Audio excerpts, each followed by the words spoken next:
Maybe you all stand up to read the Word of God. That's the title of the message for this morning, the purpose of perseverance.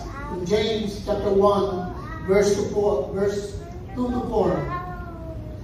Let's read it all together. 1, 2, 3. Consider it pure joy, my brothers and sisters in Christ, whenever you face trials of many kinds, because you know that the testing of your faith produces perseverance. Let perseverance finish its work, so that you may be complete, mature and complete, not lacking anything. Our Heavenly Father, we bless you.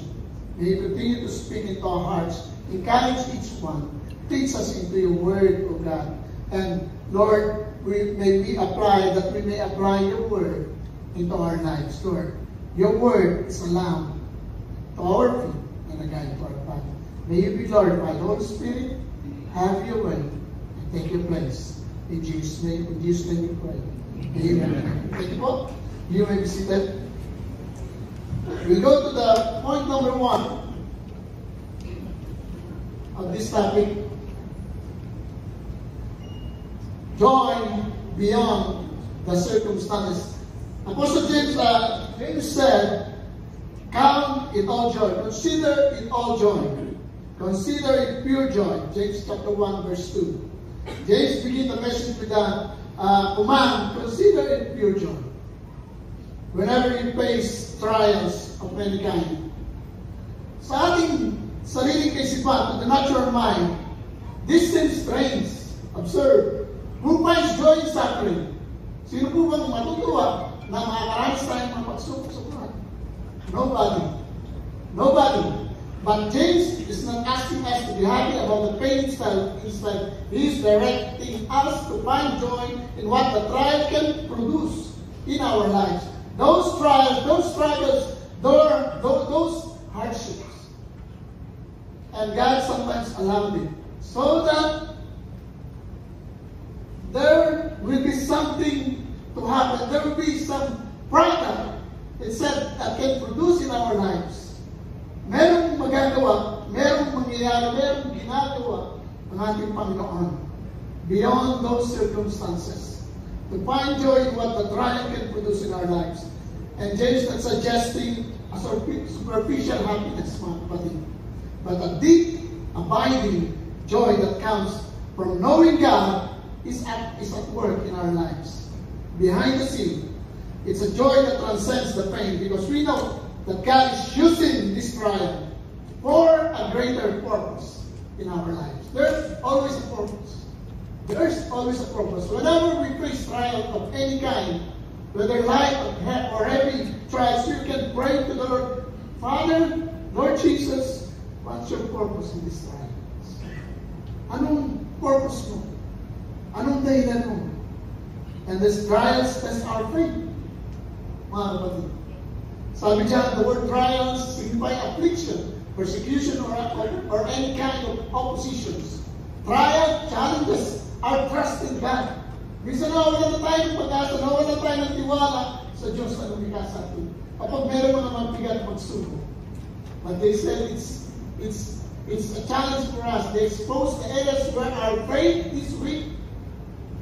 Kung saan ang ating panampalataya mahina, incomplete. At sa mga panahon na yun, we are given the opportunity to strengthen our reliance on the God of heaven, the God of Israel. Instead of frustrating, despairing, we are to consider pure joy. That's what James told us this morning. Because the trial is an opportunity for us to grow. Amen. For us to grow, for us to have that spiritual growth in our lives, mga kapatid. Medyo may mga konting ano po yan. Tinulungan po ako ng misis dyan. Praise God.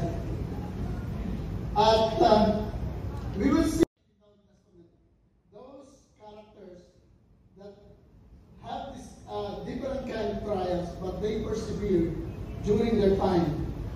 Those Bible characters persevere through struggles, deepen their faith in God, and God used them for the glory of the God of Israel. Nakikita po natin one example is Joseph, the dreamer. Very familiar illustration for many preaching nowadays. That Joseph was most beloved by his father, favorite po siya. And one of the signs that those different colors of robe that Jacob has given to Joseph. But then his brothers hated his half brothers. They hated Joseph, and because of that, that was the time when Joseph started to experience struggles because of his brothers. At ibinenta po siya. They sold Joseph to a merchant who would be going to Egypt at the time.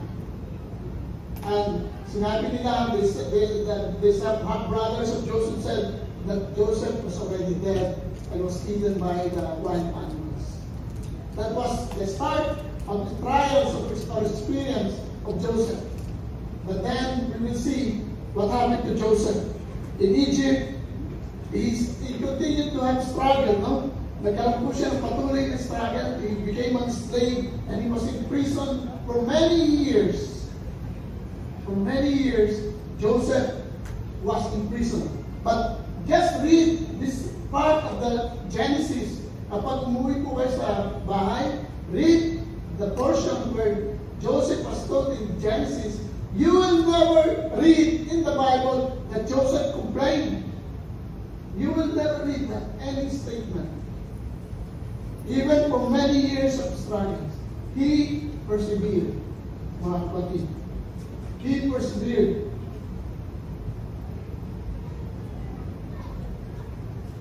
He had the dreams that his brothers is bowing to him. That was his dream. Even his father and his mother bowing on his dream. And it was fulfilled actually. It happened. We know that those dreams came to pass in the life of Joseph. And when the time comes, when there was a famine in Egypt, then this half-brothers of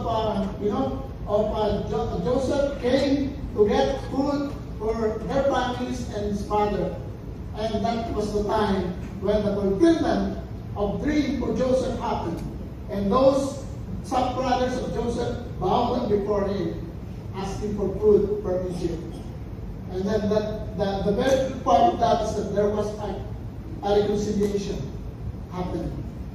At ito po, nung nakita sila, Joseph, sinabi ni Joseph yung kanyang pagkatao. And then Joseph said to his brothers, God sent me ahead of you to serve for you a remnant on earth and to save your lives by great deliverance. So then it was not you who sent me here, but God. You see, Joseph became a governor of Egypt, second in command. Second in command po, doon po sa panahon na yun. You see, mga kapatid, an example of Joseph. God has planned for all of us. That's what happened to Joseph. Whether we may be struggling at home or in a foreign place, gaya ng nangyayari po sa karamihan ng OFWs, we are struggling for many kinds of struggles outside of our country. Like Joseph, God's favor return to us in places and ways we least expect as long as we remain faithful to Him. That was the key to that blessings. We have to remain faithful to the God of Israel. Mga kapatid. Second will be Moses. Moses never thought of leading Israel for 40 years. Mga kapatid. For 40 years, Moses never thought it. Siya, isang reluctant leader. That was Moses. He was 40 years when he escaped Egypt because he killed an Egyptian. Then another 40 years had passed for God to use him. There was a period of 40 years to refine Moses. At the age of 80, Moses was used by God to deliver the nation of Israel out of Egypt. That was the Exodus. At 18 years, makikita natin dyan. He never thought. He was very reluctant. But what happened to Moses? He encountered God. And with that, that was made all the difference. When we encounter God, mga kapatid, we will never be the same again. That was the difference.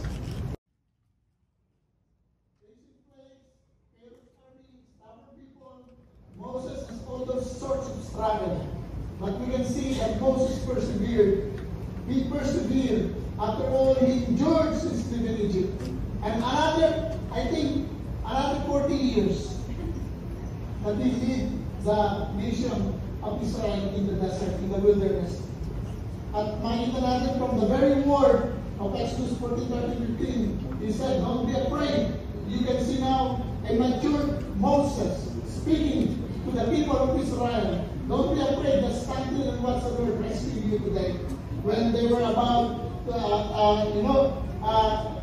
in the front was an ocean, a sea, and on the back was the chariots of Pharaoh's, of soldiers of Egypt. But then Moses said, don't be afraid. Just stand still and watch the Lord rescue you today. The Egyptian you see today will never be seen again. The Lord himself will fight for you. You need only to be still. Sometimes you need to be still when you're facing such great trials in your life, mga kapatid. Hallelujah. Praise the Lord.